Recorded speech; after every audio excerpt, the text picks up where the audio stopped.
Hey, Michael Ruth with the Rocky Mountain Home Team, coming to you today to talk about why now is actually a good time to be a buyer.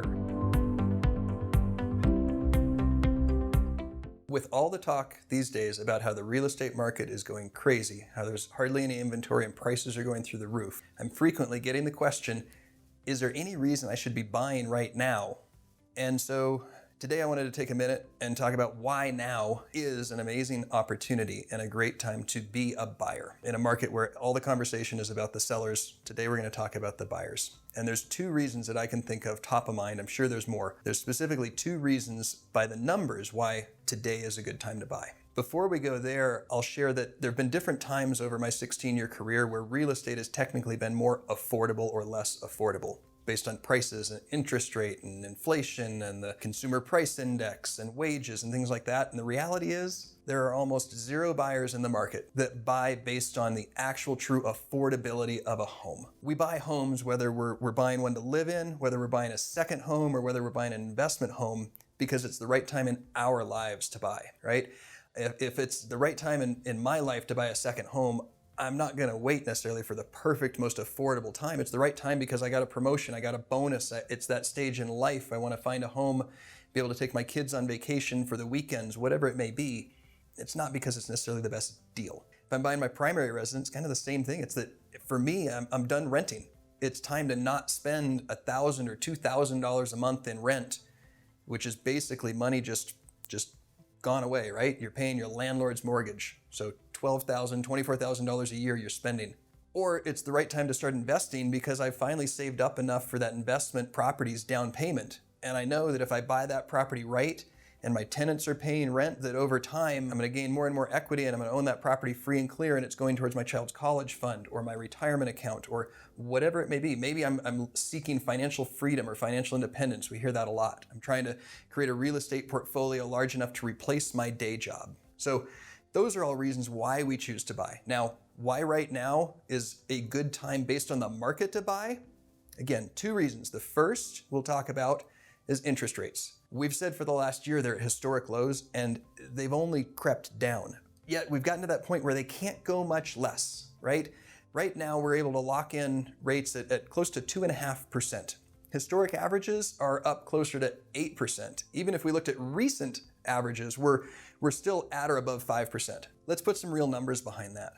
If I was to go out today and buy a $500,000 home, and I'd saved up, I put 20% down, and I've locked in a rate at 2.5%, my monthly payment is just shy of $1,800 a month. If that same property was going to cost me 5% on my loan, now it's up to $2,350 a month. It's more than a $500 a month difference. It's much more affordable now than it was a few years ago, and likely more affordable than it will be in a few years because interest rates really only have one way to go, and that's up. The Fed can't push them much lower. Take that same idea if I'm buying an $800,000 home, the difference there is nearly $900 a month. That's at 2.5% versus 5%. If I'm really doing a move up or a little bit bigger second home, $1.5 million, I'm gonna save $1,700 a month by locking in that 2.5% rate versus that 5%. Now, some people are saying, well, wait, Michael, what happens when the real estate market corrects? A lot of them are thinking back to the Great Recession, those years of 2008, 9, 10, 11, 12, where we saw real estate prices, locally we saw them correct, it's a fancy way of saying go down, by anywhere from 10 to 30, even 40% in a few of our little sub-markets here in Eagle County. Nationwide, kind of the same idea. Some little pockets stagnated, others dropped as much as 50% in value. Well, the difference is that recession or that economic correction was caused by the real estate market.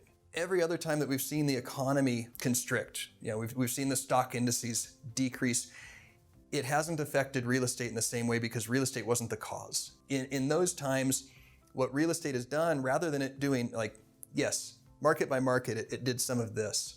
But what we see in general, if we look back over the trend lines, is that real estate's steadily gone up. And in a time when we've had an economic downturn, real estate's done this. It's flattened. It's stopped. It hasn't actually decreased. Now, interest rates, again, going back to that last conversation, are likely to go up. So that property is going to cost you more. But let's just pretend, let's say that the market stalled and corrected, that it went down by 10%. So now that $800,000 home is only $720,000, right?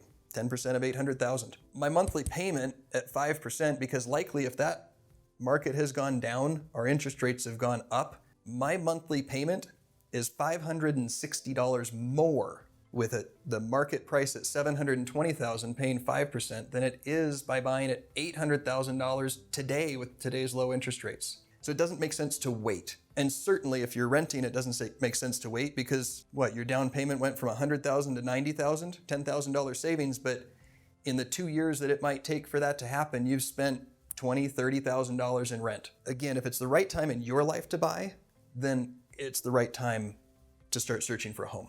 The second reason that I find today to be a particularly good time is the conversation and the speculation around inflation. We all know if we've lived long enough that prices go up. And I'm not just talking real estate, I'm talking cars, a gallon of milk, a gallon of gas, whatever it is, things get more expensive, and that's just due to inflation, right? Healthy inflation that the government's aiming at is around 3%, right?